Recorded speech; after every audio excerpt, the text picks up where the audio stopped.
أقول يا إخواني آن الأوان أن نقول: يا شاكيا هم الحياة وضيقها أبشر فربك قد أبان المنهجا. يا شاكيا هم الحياة وضيقها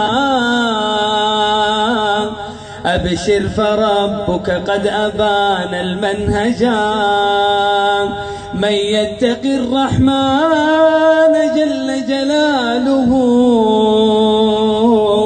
يجعل له من كل ضيق مخرجا.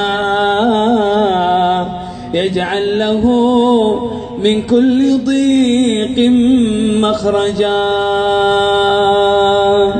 يا اخواني، بلال بن رباح رضي الله عنه وارضاه. بلال بن رباح يا اخوان ما عنده شيء من الدنيا،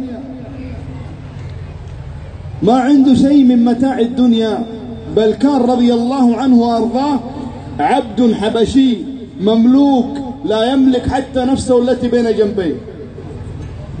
أسلم وآمن وأصبح مع محمد صلى الله عليه وسلم يسمع القرآن، فعلم كفار قريش بإسلامه، فقالوا: ما بقي إلا هذا العبد الحبشي يسفه آلهتنا ويترك ديننا. فبدأوا جردوه من ملابسه وسحبوه في رمضاء وحرارة مكة في عز الظهيرة، ووضعوا الصخرة على صدره وبدأوا يجلدونه ويضربونه ويقولون له: أترجع عن دينك؟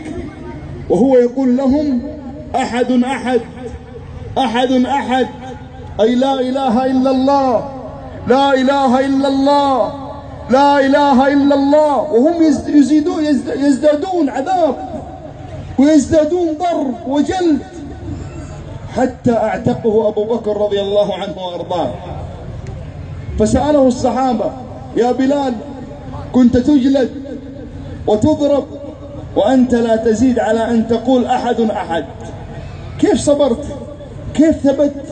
فقال لهم: لقد مزجت حلاوة الإيمان بمرارة العذاب، فضغت حلاوة الإيمان على مرارة العذاب، فكنت لا أشعر بشيء. الله أكبر.